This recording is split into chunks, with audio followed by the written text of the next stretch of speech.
بسم الله الرحمن الرحيم، والصلاة والسلام على أشرف الخلق أجمعين، سيدنا محمد نبي الأمة من اتبع ولاء يوم الدين.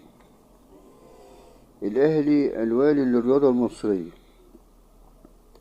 الأهلي هو الأب الروحي للأندية المصرية.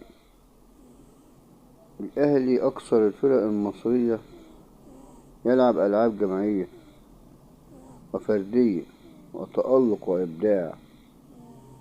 وآخر بطولة جماعية دخلت النادي الأهلي الكرة النسائية، فريق الناشئين بنات.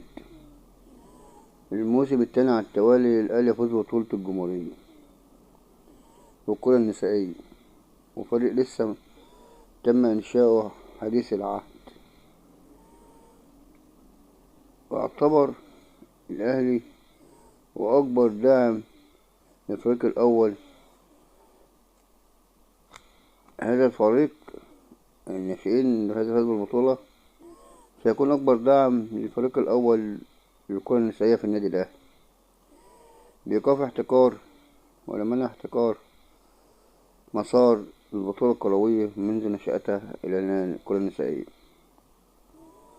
والأهلي فاز أو اقتنص من مسار الموسم الماضي كأس مصر، وفاز بالمركز الثاني في بطولة الكرة النسائية. ولكن الأهلي يقابل الأهلي عندما يريد اتخاذ قرارات بعد دراسة للقوانين وغير ذلك بيدرسها لصالح الأندية المصرية، ليس لصالحه هو شخصيا، لكن بيتكلم لصالح العام للأندية المصرية.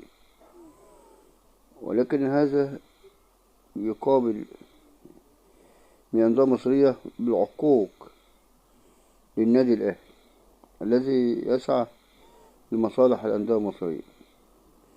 لكن تتخيل كل الأندية المصرية ضد النادي الأهلي، ومن يقول غير ذلك كذاب أشر. عندما تتنازل هذه الأندية عن أي لاعب النادي الأهلي عندما يطلبه للعب في النادي الأهلي، تتغالى هذه الفرق في أسعار اللاعبين مع النادي الأهلي بالذات، والعكس والمقابل مع نادي الزمالك. ممكن يحصلوا على اللاعب بدون أي مقابل، وهناك أمثلة كثيرة.